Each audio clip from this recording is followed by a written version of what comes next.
Quran, Chapter 4, Surah Nisa, ang mga kababaihan. Verse 61, Bismillahirrahmanirrahim. At kapag ito ay sabihin sa kanila, halina kayo sa anumang ipinahayag ng Allah at halina kayo sa sugo, iyong makikita ang mga mapagkunwari na nagsisitalikod sa iyo ng may matinding pagtutol. Verse 62, kaya paano nga ba kapag ang sakuna ay mananalanta sa kanila sa ninang kasamahan ng kanilang mga kamay at pagkaraan sila ay magsisilapit sa iyo na sumusumpa sa Allah, sumusumpa sa Allah, wala kaming nilayon kundi kabaitan at magandang ugnayan. Verse 63, sila yaong ang anumang nasa kanilang puso ay nababatid ng Allah. Kaya sila ay iyong layuan, subalit sila ay iyong paalalahanan at mangusap tungkol sa kanilang mga sarili ng pananalitang makaaantig sa kanilang damdamin. Verse 64, at kami ay hindi nagpadala ng sugo malibang sila ay dapat sundin sa kapahintulutan ng Allah. At kung mangyari mang silang mga dinaniniwala ay nakagawa ng kamalian sa kanilang mga sarili at sila ay nagsilapit sa iyo, O Muhammad, at nagsumamo ng kapatawaran sa Allah at ang sugo ay nagsumamo ng kapatawaran para sa kanila, marahil kanilang matatagpuan ng Allah na tumatanggap ng pagsisisi maawain. Verse 65, ngunit hindi. Sumpaman sa iyong Panginoon, sila ay hindi tunay na naniniwala hanggang ikaw, O Muhammad, ay kanilang gawing tagapaghatol sa anumang hidwa ang namamagitan sa kanila. At hanggang walang makikitang hinanakit o bahid ng pagtutol sa kanilang mga sarili hinggil sa anumang iyong hinatol at tumatalima ng buong pagtalima.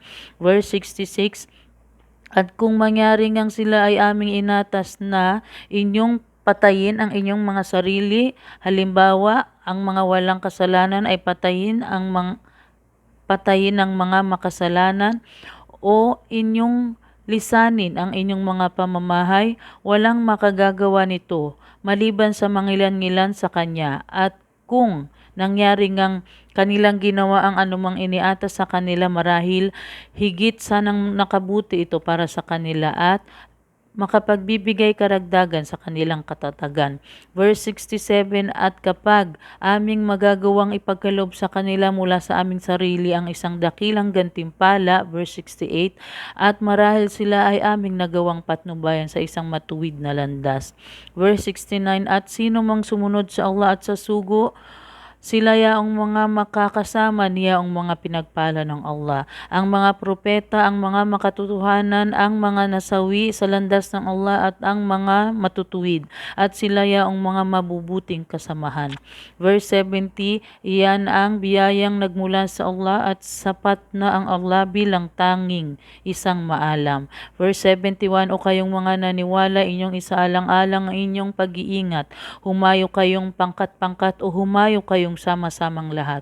Verse 72, at katotohanan kabilang sa inyo ay magpapaiwan mula sa landas ng Allah, kaya kung kayo ay aabutan ng kapahamakan, siya na nagpaiwan ay magsasabi, katotohanan ako ay sadyang pinagpala ng Allah na ako ay wala roon sa kanila. Verse 73, subalit kung dumating sa inyo ang biyaya mula sa Allah, katiyakan na siya ay nagpaiwan, ay magsasabi na wari bang ipinakikita niya na walang namagitang pagmamahalan sa pagitan ninyo at pagitan niya. Sana'y nakasama nila ako, ang sa gayoy natamo ko rin ang kanilang tagumpay. Verse 74, kaya hayaang makipaglaban sa landas ng Allah ang mga ipinagbibili ang buhay sa mundong ito, kapalit ng karangalan sa kabilang buhay. At sino mang makipaglaban sa landas ng Allah at siya ay nasawi o nagwagi, aming igagawad sa kanya ang isang marangal at dakilang gantimpala. Verse 75, at ano bang ang nangyari sa inyo at kayo ay hindi makipaglaban sa landas ng Allah at para ipagtanggol ang mga inalipusta mula sa mga kalalakihan, kababaihan at mga batang nagsasabing aming Panginoon, ilayo mo po kami sa bayang ito na ang mga mamayan nito ay di makatarungan, at italaga mo po para sa amin mula sa iyong sarili ang isang tagapangalaga, at italaga mo po sa amin mula sa iyong sarili ang isang makatutulong upang kami ay kanyang damayan. Verse 76, yaong mga naniniwala ay nakikipaglaban sa landas ng Allah, at yaong mga di naniniwala ay nakikipaglaban sa landas ng tagut, unang Satanas.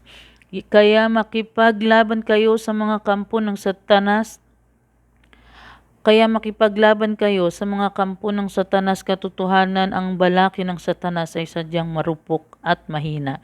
Verse 77, hindi mo ba nakita yaong mga pinagsabihang pigilin ang inyong mga kamay mula sa pakikipaglaban at magsagawa ng pagdarasal sa sala at magbayad ng zaka, ngunit nang ang pakikipaglaban ay itinagubilin sa kanila, agad ng isang pangkat sa kanila ay kinatakutan ng mga tao tulad ng kanilang pagkatakot sa Allah o higit pang takot. At sila ay nagsabi, O aming Panginoon, bakit mo itinagubilin sa amin ang pakikipaglaban? Kung ito sana ay iyong ipinagpaliban muna sa amin para sa maikling panahon, sabihin mo, ang kasiyahan sa mundo ay maliit labang at ang kabilang buhay ay higit na mainam sa sino mang may takot sa Allah. At ang pagiging di makatarungan ay hindi gagawin sa inyo maging ito ay katumbas ng hibla sa buto ng datilyes. Verse 78, saan man ang inyong puok na kinaroroonan, ang kamatayan ay darating sa inyo, maging kayo man ay nasa mga toring ginawang matayog. Ngunit kung sila ay datna ng isang kabutihan, sila ay nagsasabi ito ay nagmula sa Allah. Ngunit kung sila ay datna ng kasamaan, sila ay nagsasabi ito ay nagmula sa iyo, Muhammad. Kaya sabihin mo sa kanila, ang lahat ay nagmula sa Allah. Kaya ano ba ang nangyari sa mga taong ito na sila ay tila nahirapang makaunawa sa anumang pahayag? Verse 79, anumang kabutihang dumating sa iyo ay nagmula sa Allah. Ngunit anumang kasamaang dumating sa iyo, ito ay nagmula sa iyong sariling kagagawan. At ikaw, O Muhammad, ay aming ipinadala sa sangkatauhan bilang isang sugo, at sapat na ang Allah bilang saksi. Verse 80, sino mang sumunod sa sugo na si Muhammad ay tunay na sumunod sa Allah. Ngunit sino mang tumalikod, magkagayon ikaw, O Muhammad, ay hindi namin isinugo bilang tagapagbantay sa kanila. Verse 81, at sila ay nagsasabi, kami ay nangako ng pagsunod. Ngunit nang sila ay lumisan sa iyo, isang pangkat mula sa kanila ay ginugugol ang gabi sa ibang balaking bukod sa iyong sinabi, subalit itinatala ng Allah ang anumang kanilang ginugol o binalak sa gabi. Kaya sila ay iyong layuang mag-isa at magtiwala sa Allah, at ang Allah ay sapat na bilang tagapangasiwa ng mga pangyayari o gawain. Verse 82, kaya hindi ba nila pinag-uukulan ng malalim na pag-iisip ang Quran kung ito'y nagmula sa iba bukod sa Allah? Kanilang matatagpuan dito ang maraming pagkakasalangwatan. Verse 83, at kapag may dumating sa kanila na isang pangyayari o balitang nauukol sa pangkalahatang kaligtasan o pangamba, ito ay kanilang ipinagkakalat. At marahil kung ito ay kanilang pamunuang kung ito ay kanilang isinangguni sa sugo o sa mga itinalagang pamuno ang kabilang sa kanila, baka sakaling yaong mga makapagbibigay ng tamang pasya mula rito ay maaaring mabatid ang tungkol dito. Kung hindi nga lamang sa pagpapala ng Allah sa inyo at sa kanyang habag, marahil kayo ay nagsisunod na sa Satanas, maliban sa mangilan-ngilan lamang sa inyo. Verse 84, kaya makipaglaban sa landas ng Allah, ikaw ay hindi mananagot maliban para sa iyong sarili, at pukawin ang sigla ng mga naniniwala upang makipaglabang kasama mo, upang sa gayon ay pigilin ng Allah ang lakas sandatahan niyaong mga di naniniwala, at ang Allah ay matindi sa kapangyarihan at matindi sa pagpaparusa. Verse 85, sino man ang mamagitan para sa isang mabuting pamamagitan ay magkakaroon para sa kanya ng isang bahagi o gantimpala mula roon. At sino mang mamagitan para sa isang masamang pamamagitan ay magkakaroon para sa kanya ng pasaning kasalanan mula roon, at ang Allah ay lagi ng tagapag-ingat sa lahat ng bagay. Verse 86, at kapag ikaw ay binati ng isang pagbati o assalamu alaikum, inyong tumbasan ng isang pagbating higit na mabuti kaysa rito o ibalik ang pagbating katumbas din nito. Katotohanan ng Allah ay lagi ng tagapagtuos ng lahat ng bagay. Verse 87, Allah walang Diyos na dapat sambahin maliban sa Kanya. Katiyakan kayo ay Kanyang titipuning sama-sama sa araw ng pagkabuhay na muli, na walang alinlangan ng hinggil sa kaganapan nito. At sino ba ang higit na makatotohanan sa pagsasalaysay kaysa sa Allah? Verse 88, kaya ano ba ang nangyayari sa inyo o kayo ay nahati sa dalawang pangkat hinggil sa mga mapagkunwari, samantalang sila ay isinadlak ng Allah tungo sa anumang kamali ang kanilang pinagsumikapan. Nais ba ninyong patnubayan ang sino mang hinayaan ng Allah na maligaw ng landas, at sino mang hinayaan ng Allah na maligaw ng landas, kailanman hindi mo matatagpuan ang landas para sa kanya. Verse 89, sila ay naghahangad na kayo ay di maniwala tulad ng kanilang di paniniwala, upang kayo ay matulad sa kanila. Kaya huwag kayong magturing mula sa kanila ng wali o kaibigan hanggang sila ay lumikas para sa landas ng Allah. At kung sila ay magsitalikod o tumanggi sa Islam, sila ay inyong dakpin o bihagin, at sila ay inyong pagpapatayin saan man ninyo sila matagpuan, at huwag kayong magturing mula sa kanila ng wali o kaibigan o tagapagtangkilik. Verse 90, maliban niya ang mga humingi ng paglingap sa mga tao na sa inyo ay mayroong namamagitang kasunduan ng kapayapaan. Uya ang mga lumalapit sa inyo na ang kanilang dibdib o ang kalooban ay pigil sa pakikipaglaban sa inyo, at gayon din sa pakikipaglaban sa kanilang sariling mga mamayan. At kung ninais lamang ng Allah, sila ay Kanyang magagawang bigyan ng lakas laban sa inyo, at kayo ay kanilang kinalaban. Kaya kung sila ay nagsiurong o nagsilayo mula sa inyo ay hindi nakipaglaban sa inyo at nag-alok sa inyo ng kapayapaan, magkagayon ang Allah ay hindi nagbigay dahilan sa inyo upang sila ay inyong kalabanin. Verse 91, inyong matatagpuan ng iba na naghahangad na magtamo ng kaligtasan mula sa inyo at magtamo ng kaligtasan mula sa kanilang mga mamayan. Sa tuwing sila ay bumabalik sa udyok ng kawalang paniniwala, sila ay nahuhulog dito. Kaya kung sila ay hindi magsiurong sa pakikipaglaban sa inyo at hindi mag-alok sa inyo ng kapayapaan at hindi magpigil ng kanilang mga kamay laban sa inyo, magkagayon sila ay inyong bihagin at inyong pagpapatayin saan man ninyo sila matagpuan.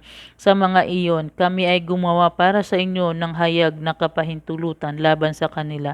Verse 92, hindi kailanman marapat sa isang naniniwala na kanyang patayin ang kapwa naniniwala maliban sa di sinasadyang pagkakamali, at sino mang nakapatay ng isang naniniwala sa ninang pagkakamali, nararapat siyang magpalaya ng isang aliping naniniwala, at siya ay nararapat na magbayad ng kaukulang bayad, pinsala o diyah sa pamilya ng napatay, maliban lamang kung kanilang ipaubaya ang kanilang karapatan sa kawang-gawa. Ngunit kung ang napatay ay isang naniniwala nagmula sa isang angkang nakikipaglaban sa inyo, sapat na ang pagpapalaya ng isang aliping naniniwala, at kung siya ay nabibilang sa angkan na may kasunduan sa inyo, magkagayon siya ay nararapat magbayad ng bayad pinsala sa kanyang pamilya at nararapat magpalaya ng isang aliping naniniwala. At sino man ang hindi magampanan ito, ang pagpapalaya ng isang alipin, siya ay nararapat na mag-ayuno ng 2 buwang magkasunod bilang paghingi ng kapatawaran sa Allah,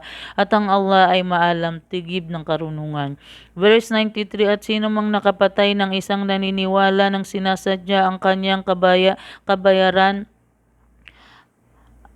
at verse 93, at sino mang nakapatay ng isang naniniwala ng sinasadya ang kanyang kabayaran ay ang impyerno, na kung saan siya ay mamamalagi roon ng walang hanggan, at ang Allah ay napupuot sa kanya, at siya ay kanyang isinumpa at sa kanya ay inihanda ang isang malaking parusa.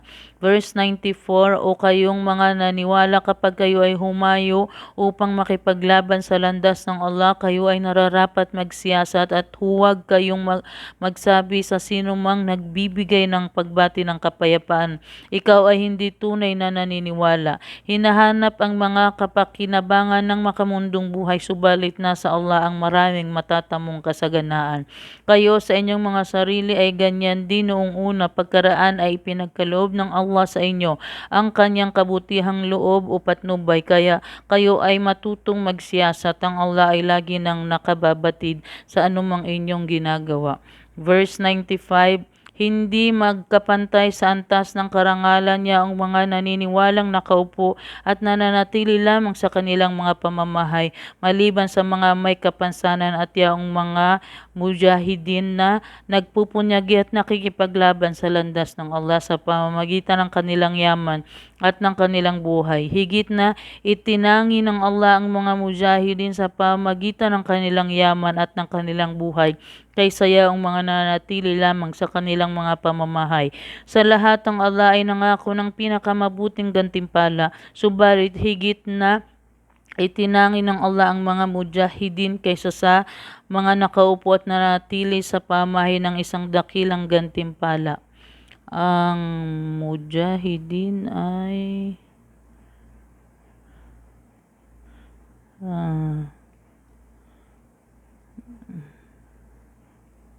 wala dito. Mujahid, mga nakikipaglaban para sa Allah. Verse 96, mga antas ng mataas na karangalan o katayuan mula sa Kanya at kapatawaran at habag, at ang Allah ay lagi ng mapagpatawad, maawain.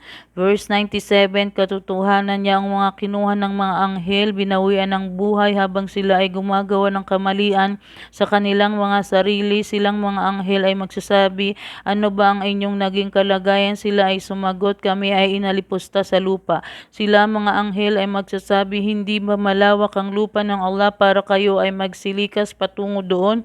Sila ang mga kanilang kanlungan ay impyerno at sadyang napakasama nito bilang patutunguhan. Verse 98, maliban niya ang mga mahihina mula sa mga kalalakihan, kababaihan at mga bata na walang kakayahang magtangka upang sila ay magsilikas at hindi inalalayan sa landas na patutunguhan. Verse 99, sila ang mga inaasahang patatawarin ng Allah at ang Allah ay lagi nang mapagpaumanhin, mapagpatawad.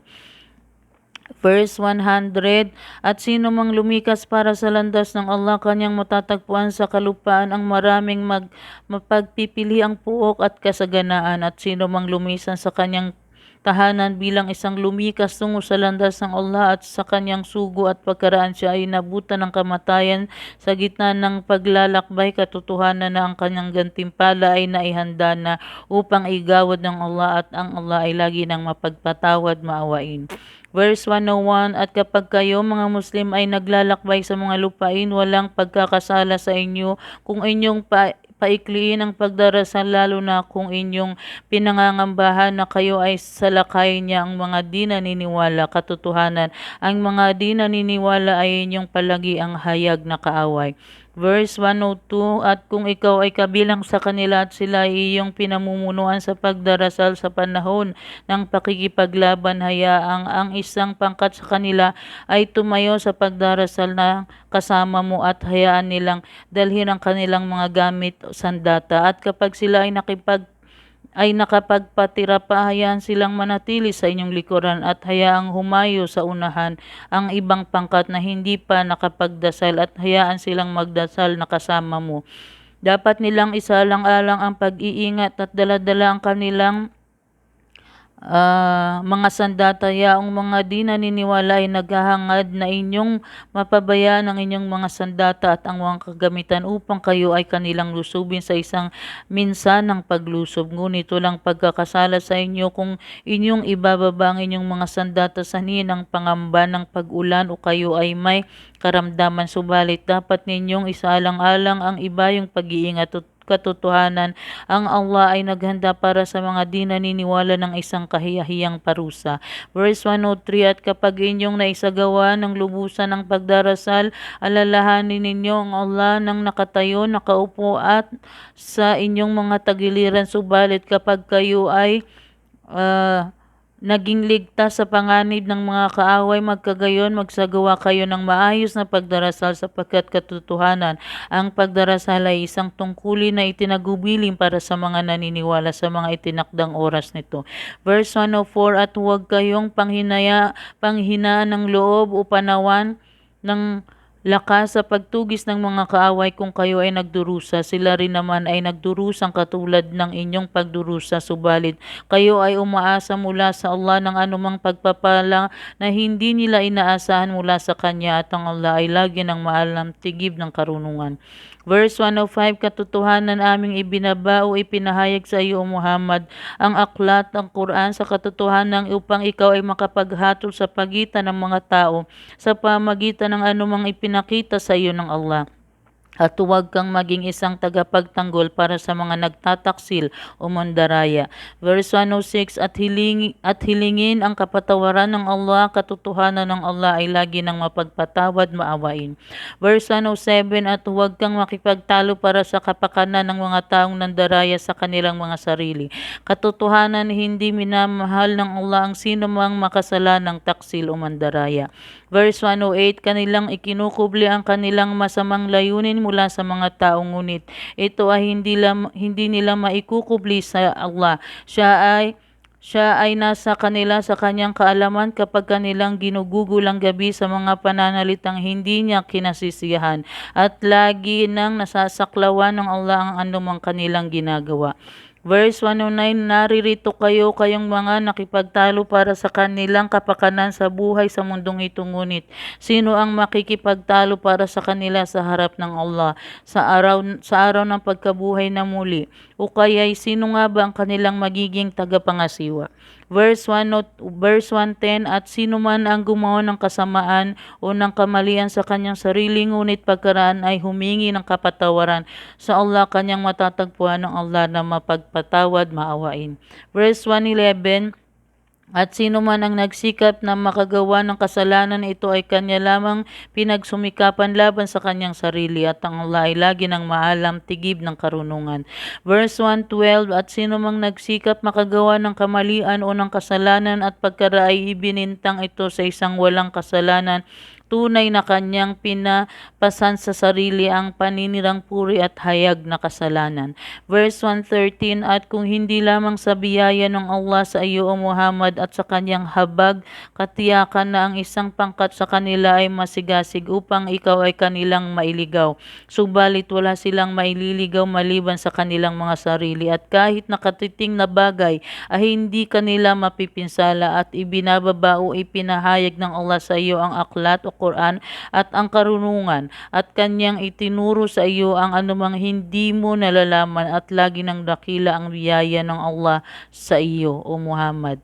Verse 114, walang ibinubungang kabutihan ng karamihan sa kanilang mga lihim na usapan maliban niya ang mga naguutos na magbigay ng kawanggawa o ng kabutihan o ng pagkakasundo sa pagitan ng mga tao, at sino mang gumawa niyan na may layo ng kasiyahan ng Allah, magkagayon siya ay aming pagkakalooban ng isang dakilang gantimpala. Verse 115, at sino mang sumalungat sa sugo kay Muhammad, pagkaraan naging malinaw para sa kanya ang patnubay at sumunod sa ibang landas, bukod sa landas ng mga naniniwala, siya ay aming pananatilin sa landas na kanyang pinili, at siya ay aming papapasukin sa impyerno, at sadyang napakasama nito bilang isang patutunguhan.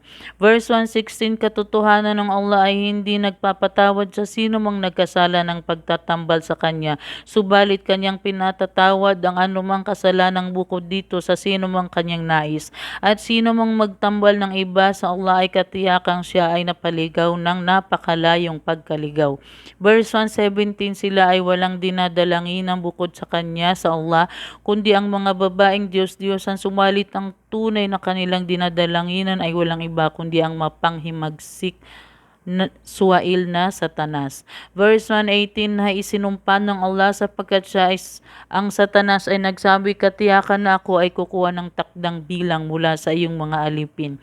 Verse 119, at sila ay aking ililigaw at aking pupukawin sa kanila ang mga makasalanang pagnanasa at aking ipag-uutos sa kanila na laslasin ang mga tainga ng mga hayupan at aking ipag-uutos sa kanila na baguhin ang likha ng Allah at sino mang magturing sa Satanas bilang wali o tagapangalaga sa halip ng Allah, katiyakan na siya ay nakaranas ng hayag ng kawalan. Verse 120, siya ang Satanas ay nangangako sa kanila at pinupukaw sa kanila ang masasamang hangarin, ngunit ang Satanas ay walang ipinangako sa kanila maliban ang panlilinlang o panlalamang.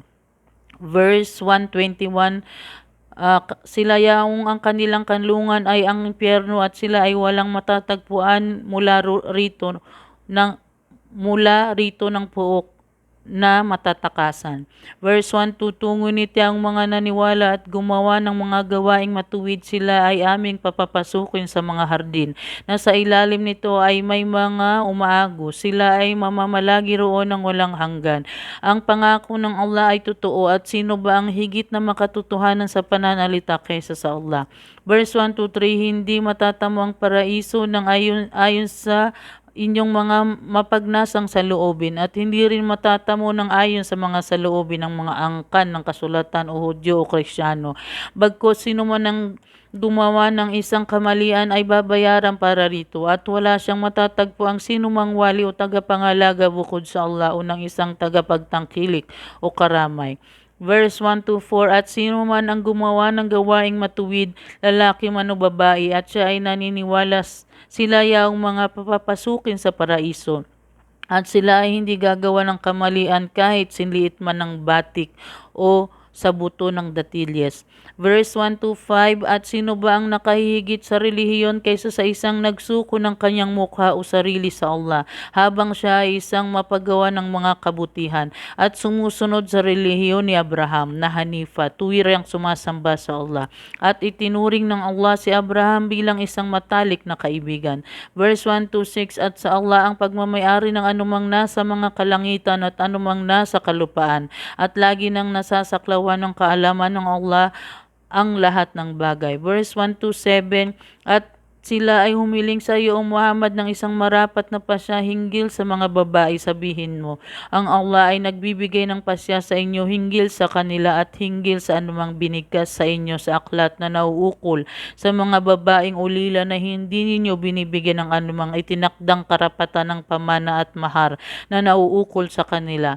Kakabila nito, sila ay inyong hinahangad na pakasalan at hinggil sa mga batang inalipusta na inyong panatilihin para sa mga ulila ang kanilang mga karapatan ng makatarungan at anumang kabutihan ng inyong ginagawa, ang Allah ay lagi nang nakababatid nito. Verse 128, at kung ang isang babae ay nangangamba ng kalupitan o ng kapabayaan sa kanyang asawa sa makatuwid, walang pagkakasala sa kanilang dalawang mag-asawa kung sila ay magkaroon ng pagkakasundo sa pagitan ng kanilang mga sarili, at ang pagkakasundo ay higit na mabuti at nasa kaluluwa ng tao ang kasakiman. Ngunit kung kayo ay gumagawa ng kabutihan at natatakot sa Allah, magkagayong katotohanan ng Allah ay lagi nang nakababatid sa anumang inyong ginagawa. Verse 129, at kailanman ay wala kayong kakayahang magbigay ng pantay na damdamin sa pagitan ng inyong mga asawa, kahit kayo ay magsumikap gawing ito, kaya huwag kayong kumiling ng labis sa isa sa kanila upang maiwan ng isa sa balag ng alanganin, at kung inyong iwasto ang inyong asal at katakutan ng Allah, magkagayon ang Allah na lagi ng mapagpatawad, maawain. Verse 130, at kung sila ay maghiwalay, pagyayamanin ng Allah ang bawat isa sa kanila mula sa kanyang kasaganaan, at ang Allah ay lagi ng masagana, tigib ng karunungan.